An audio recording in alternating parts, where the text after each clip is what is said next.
It's official, Vikings fans. The NFL has just made a decision that could have dramatically changed how playoff seeding works, and trust me, it would have directly impacted the Minnesota Vikings. Let me explain. The Detroit Lions were pushing hard for a new proposal that would eliminate automatic playoff seeding based on division winners. Imagine that, if this had passed, the entire playoff picture from last year would have looked completely different. The Vikings, who ended up playing a brutal road game against the Rams after a tough loss to the Lions in Week 18, would have instead secured the number 2 seed in the NFC. That means home field advantage, a much smoother path, and potentially a completely different playoff outcome. But guess what? The Lions suddenly pulled the proposal. And while part of me says thanks for nothing, the truth is, it's probably the right call. Winning your division still matters in the NFL. Unlike the NBA, NHL, or MLB, where playoff seeding is purely based on record, the NFL thrives on the tradition and intensity of division rivalries. Think about how epic that Week 18 clash was against the Lions. It wasn't just about a game, it was about the fate of the season. Sure, the Vikings lost and had to go on the road, but that intensity, that do-or-die atmosphere, that's what makes football special. Had the rule changed, the Vikings wouldn't have traveled to LA to face the Rams. Instead, we would have hosted the Buccaneers at home as the number 2 seed. And the Packers? They would have jumped into a better spot as well. But still, even knowing that, I believe the decision to preserve division winning importance was the right one. It's a reminder that every divisional game truly counts, not just for bragging rights but for playoff futures.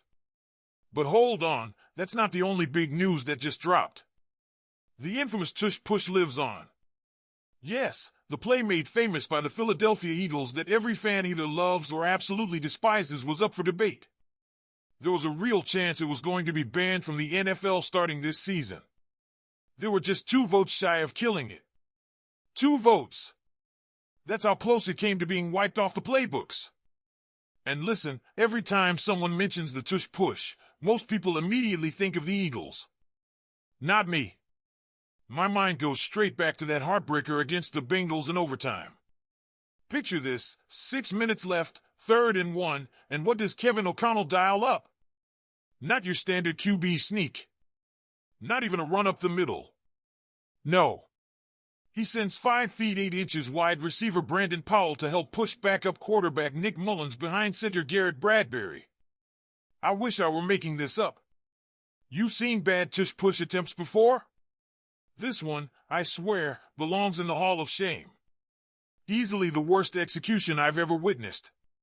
And it left me sitting there on the live show wondering, did KOC have a few too many before that play call? Look, I respect the man. I believe in the man. He knows football on a level I'll never come close to.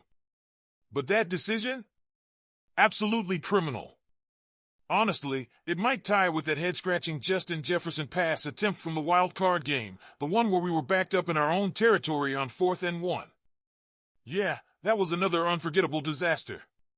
So who wanted to keep the tush push alive? Some choices make sense. The Eagles, obviously.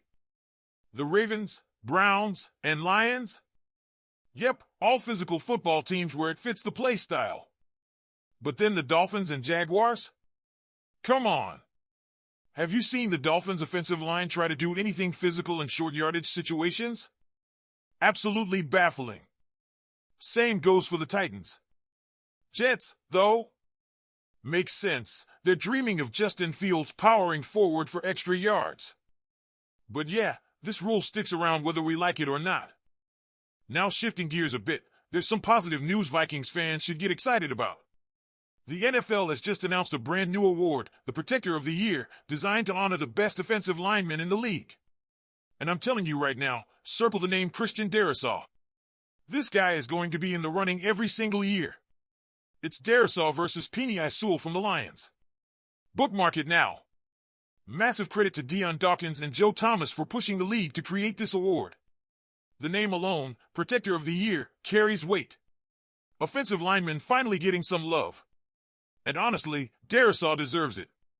He's been a rock on this line, and with J.J. McCarthy stepping in, protecting the rookie quarterback becomes priority number 1. Speaking of big storylines, if you think things are quiet heading into OTAs, think again. There are 5 massive storylines every Vikings fan needs to keep their eyes on starting next week. And number 1? The wide receiver 3 battle. Locked in are Justin Jefferson and Jordan Addison. That's your top 2, no debate. But who steps up as WR3? It's shaping up to be a heated competition between Jalen Nailor, rookie Ty Felton, and Rondale Moore. My gut? If Ty Felton proves even half as ready as the front office believes, it's his job to lose. Remember, the Vikings only had 5 draft picks this year. You don't spend one of those precious picks unless you genuinely believe that guy can contribute right away. And let's be real, this isn't just about being WR3. Felton could be the insurance policy if Addison's contract talks get messy down the line. Imagine him lining up with Jefferson and Addison, Keenan McCardell working his magic again to develop another star receiver. Minnesota has a history of turning these guys into stars, and I'd bet on Felton being next. But the drama doesn't stop there. The cornerback 2 spot is wide open, and the competition is fierce. Byron Murphy Jr.? He's locked as CB1, capable of sliding inside or playing outside. But CB2? That's the question. Early edge probably goes to Isaiah Rodgers. He showed out with the Eagles last year, and that veteran presence matters. But let's not forget about Mekhi Blackmon. If he bounces back strong from that ACL tear, don't be shocked if he steals that spot. And what about Jeff Okudah? Former top 5 pick. Tons of talent. This might be Flores' toughest project yet, but if anyone can resurrect a career, it's Brian Flores. And then there's Dwight McGlothern, the undrafted rookie out of Arkansas.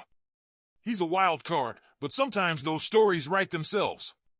Now here's the one thing that has every Vikings fan just slightly holding their breath, J.J. McCarthy's health. Not because he's injured. He's perfectly fine. But we all know how this works. One hit, one awkward fall, and suddenly the season shifts. I'm not saying panic, far from it. But the reality is, Sam Howell is the backup. Not exactly the kind of guy you're banking on to carry a playoff-caliber roster if McCarthy has to miss time. This is exactly why every snap in OTAs matters. Every rep in training camp counts. And let's not ignore the safety situation. The Vikings love running that bandit defense, 3 safeties on the field almost 97% of the time. Harrison Smith, Cameron Bynum, and Josh Metellus? Locked in. But behind them? That's the question. Jay Ward? He could be the next man up, but it's a massive role to step into, especially knowing Harrison Smith is entering his 16th season. Absolute legend, but Father Time is undefeated. And don't even get me started on the offensive scheme tweaks. You won't see it fully on display during OTAs. Heck, probably not even in preseason. But come the regular season? Look for more quick passing, a stronger emphasis on the run game, and maybe, just maybe, a little bit of read option sprinkled in. Don't underestimate J.J. McCarthy's legs. The kid can move. Who's taking RB1 snaps? Probably still Aaron Jones, but don't sleep on Jordan Mason pushing for reps. This battle might get a lot more interesting than people expect. And now, Vikings Nation, I want to hear from you. Leave your thoughts in the comments below. Should the NFL have changed the playoff seeding rules?